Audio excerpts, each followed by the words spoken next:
आप सभी को नर्मदे हर। अभी हम नर्मदा घाट पे हूँ और इस घाट को आवली घाट कहते हैं। ये घाट संतों की तपोस्थली है। यहाँ पे संत लोग तपस्या करते हैं। अभी हम एक आश्रम आए हैं जहाँ पर बाबा टिक्कर बना रहे हैं। देखिए किस तरह से नर्मदा घाट पर बाबा लोग टिक्कर बनाते हैं।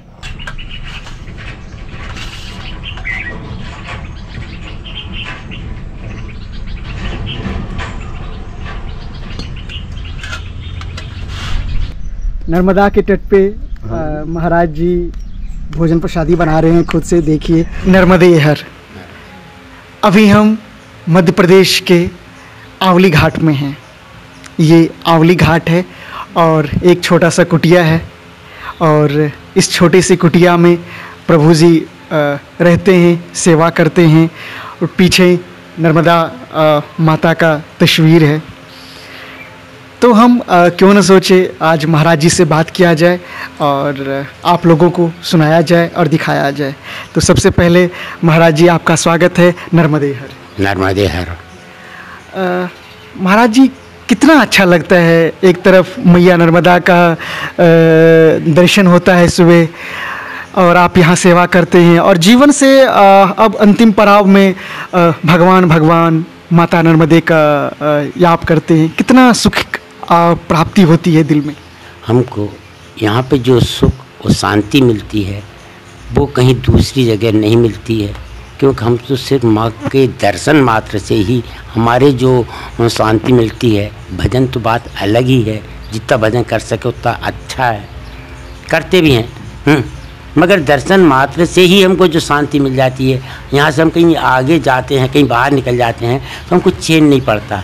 जितनी भी जल्दी हो सके हम अपने स्थान पे माँ नर्मदा के दर्शन करना चाहते हैं। इससे हमको शांति मिलती। कितने दिन हो गए यहाँ पे आपको? हम सन 9 में यहाँ पे आए थे। 2009 में। अच्छा। तो अभी तक लगभग 14-15 साल हो गए हैं यहाँ रहते हुए। अच्छा। और सिर्फ दर्शन मात्र से ही हमको शांति मिल रही है। भजन जो बनता है वो कर लेते हैं। माँ नर्मदा का जो प्यार है आप में, मैंने आपसे कुछ देर पहले बात किया था तो आपके आंख में आंसू आने लगा है। कभी कभी ऐसा ही समय होता है कि जो हमने माँ से मांगे हैं उन्होंने माँ ने हमको हमेशा थोड़ा समय लगा हो मगर दिया है। उन यादों को आ जाने के कारण प्रेम के भाव से ये प्रेम आंसू आँखों से निकल जाते। महाराज जी भक्तों को, भक्त जीवन में जो सांसारिक भक्त होते हैं वो अपने जीवन में कमाते हैं, पुण्य करते हैं, तो वो जो पैसा मिलता है उनको धर्म में कितना देना चाहिए? वैसे तो हम लोग हमारी अपनी बात करें, दूसरों से क्या कहें कौन क्या करता है। हमको कम से कम आधा धन जो मिला है वो ऐसे धार्मिक कार्यों में खर्च कर देना चाहिए, जिससे कि जो हमको मिला है उससे हमको किसी प्रकार से दुख ना हो और वो सही तरीके से बच जाए। जैसे जैसे हम लगभग इतना धन खर्चा करते हैं, माँ नर्मदा हमको उससे ज़्यादा किसी भी रूप में आकर के दे जाती है। जो हमारा घर का, जो हमारा आश्रम का बैलेंस है वो गड़बड़ नहीं होता है, जैसे तैसा पुनः भर जाता है। अच्छा। अब वो कहाँ से आता है, कौन आता है? आता ज़रूर है, कोई न कोई आता है जिससे आके हमारी स्फूर्ति को कर जाता है। अच्छा। ये रहता है। तो यहाँ पे कैसे भोजन पानी चलता है, कैसे क्या हो, दवाई दारू कैसे चलता है आपका? नहीं, वैसे तो हम दवाई दारू के मामले में तो माँ नर्मदा का जल ही हमारे लिए सब कुछ है। बाकी डॉक्टरों के पास माँ हमको पहुँचाए नहीं, ये हमारी अरदासना रहती है। अच्छा। और हम बहुत कम जाते हैं।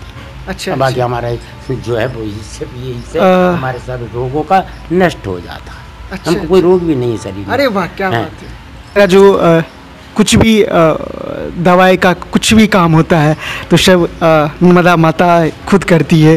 तो ये एक विलक्षण बात आपने कहा। हाँ, हमने अभी तक हो गया। हाँ। इस प्रकार रोग नहीं है। हाँ, शरीर हमारा अच्छा है। यही हमारे उस समय बड़ा सुख जो है वो शरीर सुख है। जो सुख हमको है वो हम कहते हैं इससे बड़ा कोई सुख इस दुनिया में नहीं है। माँ नर्मदा देती है, रोग कुछ है नहीं। जल पान करते हैं, दर्शन करते हैं, इससे रोग दोष जो भी हमारे होते हैं वो सब नष्ट हो जाते हैं। अच्छा अच्छा अच्छा अच्छा ये हमारा एक प्रकार का अनुभव है अच्छा, जो कि हम यहाँ रह कर के कर रहे हैं। अच्छा अच्छा। महाराज जी, जीवन में भगवत भजन करना ही चाहिए लोगों को, तो गृहस्थ जीवन में जो जितना ही कर पाते हैं उसको कितना करना चाहिए, कैसे उनको भजन भगवान की प्राप्ति हो, कैसे?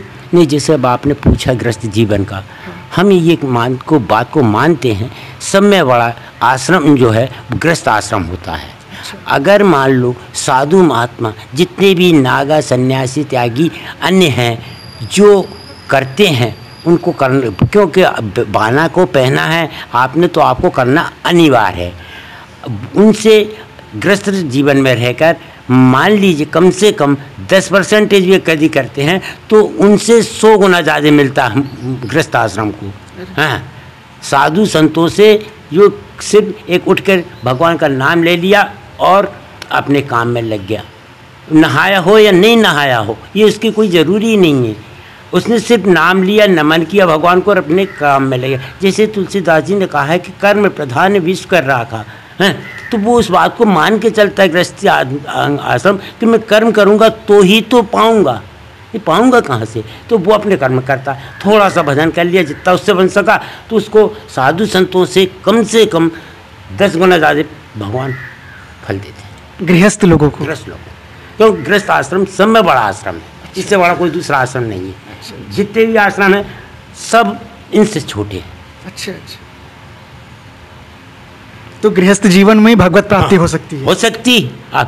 कल युग केवल नाम आधार, आप इस बात को मानिए, कल युग में सिर्फ केवल नाम को ही तो आधार दिया।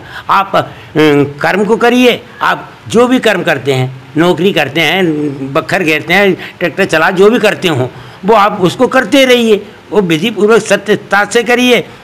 कलयुग में नाम ही तो आधार दिया, अपना मुख फालतू बैठा है, उससे भगवान का भजन करो। जब थोड़ा समय मिले उसी समय पे सीताराम का भजन शुरू कर दो, नमः शिवाय कर दो, माँ नर्मदा का कर लो, किसी भी, क्योंकि मालिक एक है, नाम अनेक हैं। आप जिसके ऊपर भरोसा करो उसी को भजो, आपको नाम ही तो भजना है, तो आपके कर्म भी हो गया और भजन भी हो गया, आपको डबल मिला। साधु संतों को सिर्फ एक ही मिलेगा, क्यों मिलेगा कि वो सिर्फ भजन का कर्म करेंगे।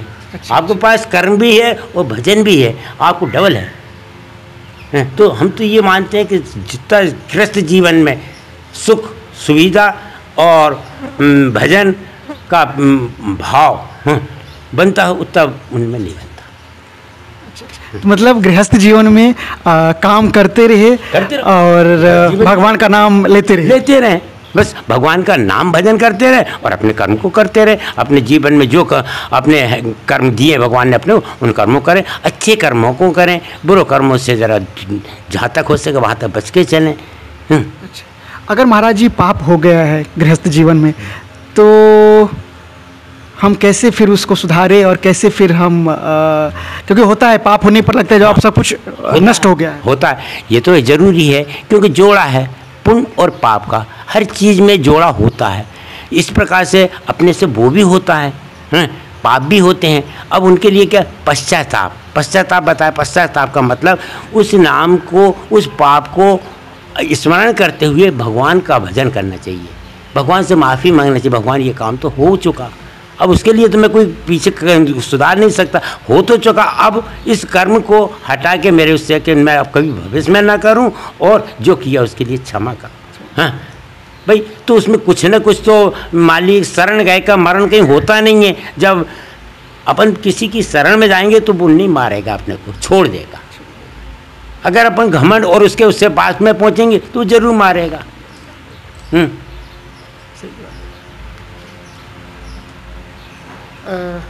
महाराज जी कितना अच्छा बात बताए हैं। इस नर्मदा घाट से इस वीडियो को हम यहीं समाप्त करते हैं। मिलते हैं किसी अन्य वीडियो में, तब तक के लिए राधे राधे।